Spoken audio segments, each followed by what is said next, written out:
Mule એકાઉન્ટથી છેતરપિંડી કરનાર 8 આરોપીઓને જૂનાગઢની સાયબર ક્રાઇમે ધરપકડ કરી લીધી। પોલીસ હાલ મ્યુલ એકાઉન્ટ ખોલાવનાર ચિરાગ સાધુ સહિત 8 આરોપીને ઝડપી પાડ્યા। જૂનાગઢ જિલ્લાના કેટલાક બેંક એકાઉન્ટ્સનો ઉપયોગ દેશભરમાં સાયબર ફ્રોડથી મેળવેલી મોટી રકમની શંકાસ્પદ હેરફેર માટે થતો। આરોપીઓ અને તેમના મળતિયાઓએ ઓનલાઈન છેતરપિંડી કરવાના બદ ઇરાદે વિવિધ બેંકમાં ખાતા ખોલાવી ઇન્ટરનેટ બેન્કિંગ શરૂ કરાવ્યું।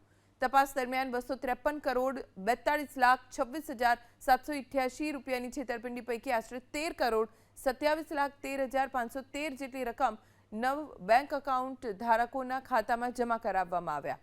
જે અંગે એનસીસીઆરપી પોર્ટલ પર કુલ 360 ઓનલાઈન ફરિયાદો નોંધાયેલી છે।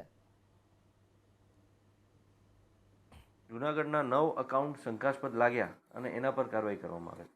એ 9 એકાઉન્ટ જે છે જેની આખી વિગત કાઢવામાં આવી તો તેમાં અમને માલુમ પડ્યો કે એ 9 એકાઉન્ટ પર આખા ભારતમાં 360 જેટલી ઓનલાઈન કમ્પ્લેન નોંધાયેલી છે અને એ કમ્પ્લેન બહુ મોટી રકમની છે। જે ટોટલ આપણે એની જોઈએ તો 253 કરોડ ને 42 લાખ રૂપિયા જેટલી મોટી રકમ આ એકાઉન્ટોના મારફતે અને એ એકાઉન્ટોનો ઉપયોગ કરીને આખા ભારતમાં એનું સાયબર ક્રાઇમ કરવામાં આવેલ છે।